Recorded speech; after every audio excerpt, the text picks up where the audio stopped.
Hi you guys, I'm back with another video. It is March 22nd. It is 5:40 a.m. I've been in labor since 10:30 p.m. and because I have a cerclage, the doctor that's here can't check me. They want my own doctor to check me because I have a cerclage, so I don't know if my cervix is changing. I just know that I've been in labor since 10:30 at night, and it's now almost 6 a.m. in the morning, and I'm exhausted besides being in pain. And I know it may not look like I'm in pain because I have a pretty high pain tolerance, but I'm in a lot of pain. Like, I literally feel like there's like a boulder, like a bowling ball sitting in my private area. Like, I feel like if I could just push. And the contractions are now like in my back and in my abdomen. I'm hungry. I can't eat. Besides being hungry and exhausted and sleepy, I think it's more so I'm hungry. Yeah, I think the last time I ate was like 8 p.m. yesterday, and I was up late.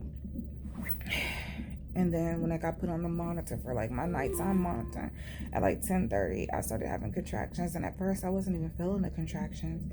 The nurse is like, "Hey, you don't feel those contractions?" And I'm like, "No." Then around 12, no, maybe like around 11:15, she's like, "Okay, they're like 7 minutes apart, so let's give you some Procardia, which is a pill I take to stop the contractions."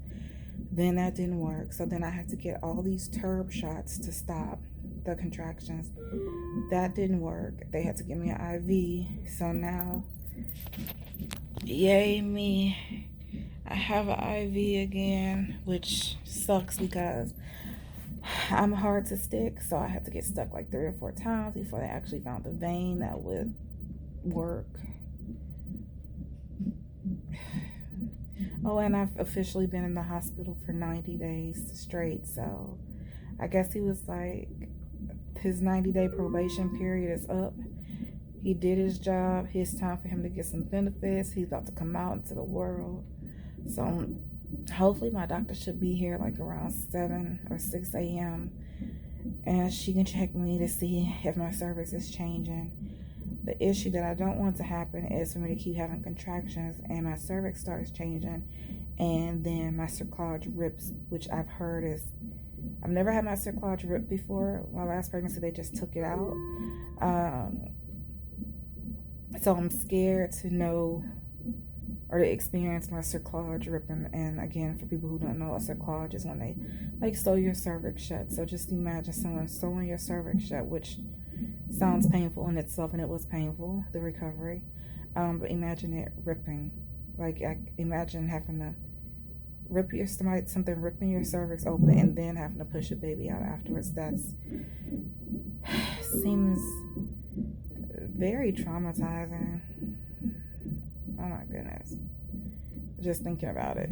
So, and then I've been on the monitor since 10:30. So even if I wanted to sleep, I cannot sleep because I got all these, let's see, I got this, like, this one is for contractions, and then this one under here is for, you can't see it because there's a towel on top of it, but it's like another one of these under here. And they put the towel on it because I guess sometimes his heartbeat doesn't be picking up as strongly, so they put a towel up. So now I have these two. So I can't sleep because of this. I can't sleep because of the contractions. I can't sleep because I'm hungry. But his heart rate is extremely strong and good. So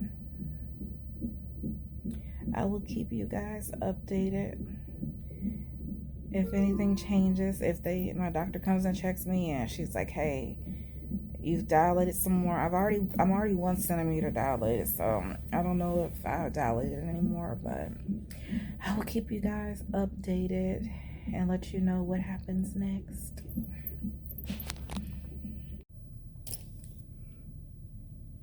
Okay, guys, I am back. It is now like after 10 p.m.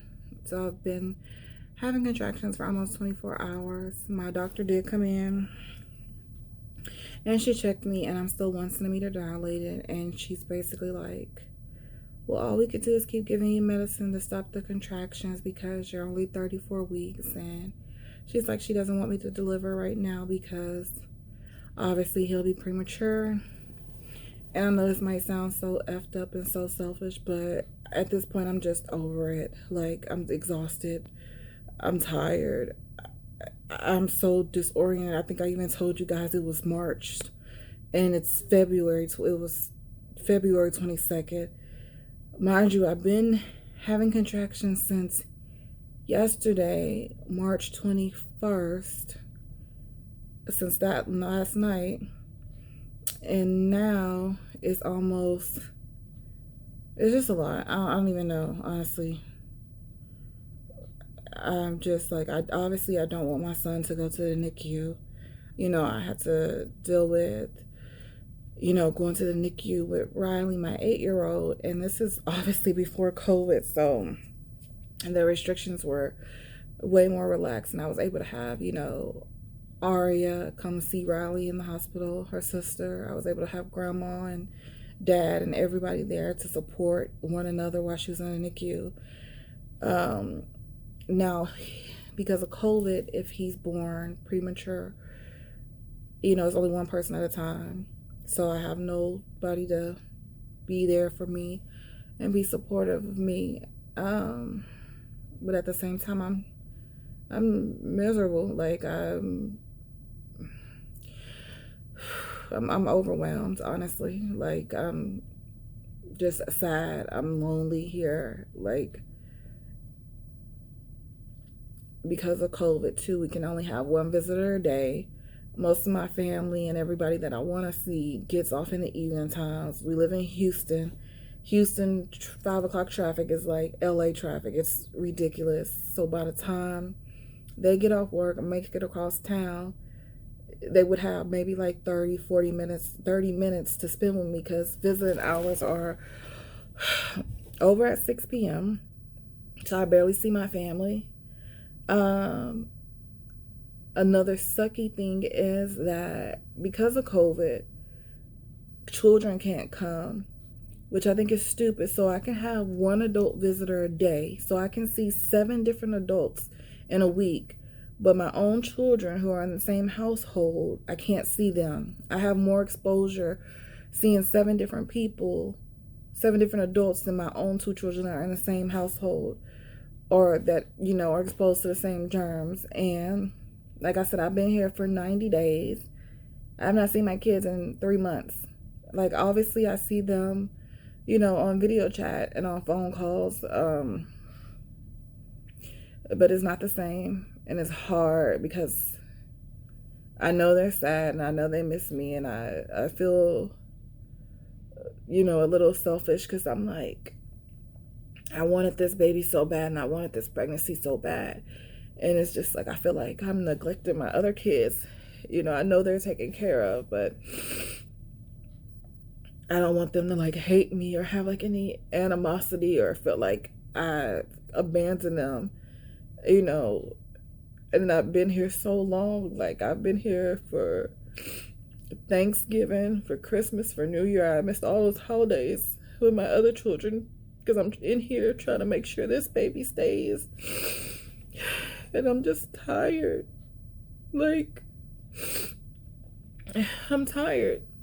I'm lonely. I'm tired. I'm getting depressed. And it's not even like it's other moms in here that can like even get up. I can't even get up. I'm like confined to the bed. Like,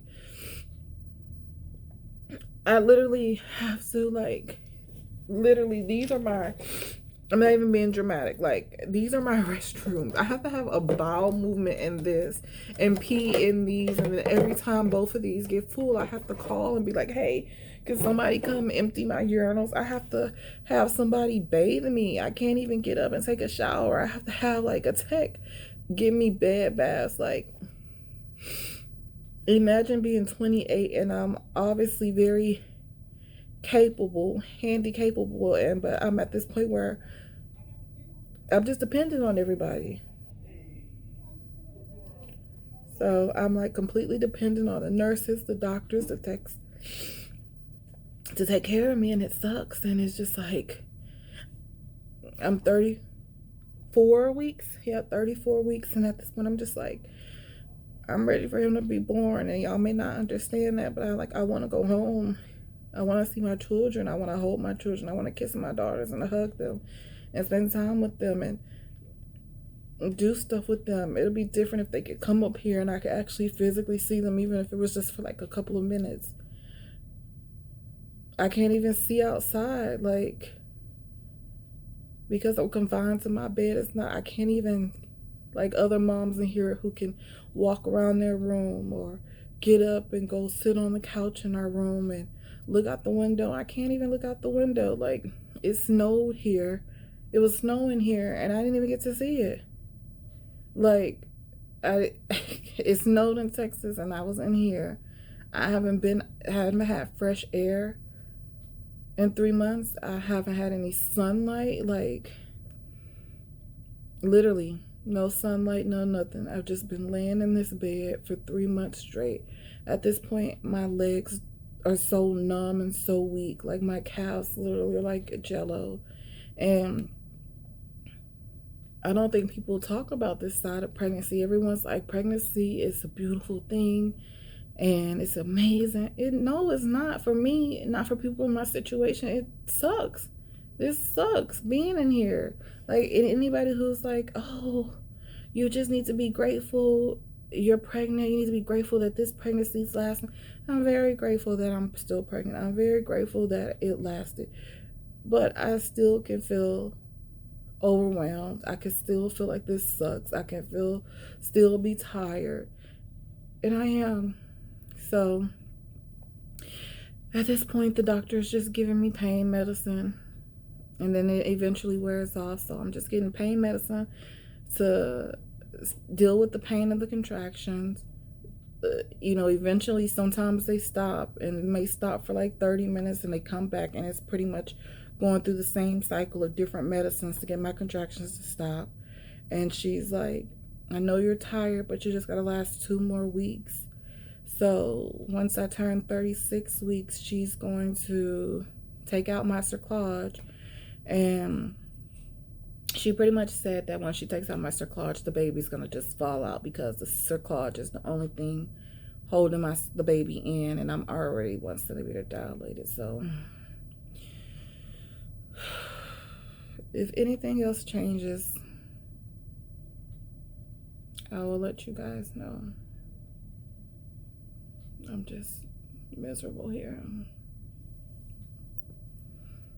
So that is it. So I want to thank you guys for listening to me rant and complain about this pregnancy. I know that's not what you guys want to hear, but I'm just sad. So like I said, I will let you guys know if anything else changes. I plan on vlogging while I'm in like active labor, I guess, if I can. All right, you guys, because I don't even know what else to say. My skin, and you probably can't tell like with this lighting in here, but my skin is like peeling. I have like red blotchiness around my T-zone. It's just, and then I have to wear this obviously because my hair is just like wrapped up under here. All right, you guys, bye.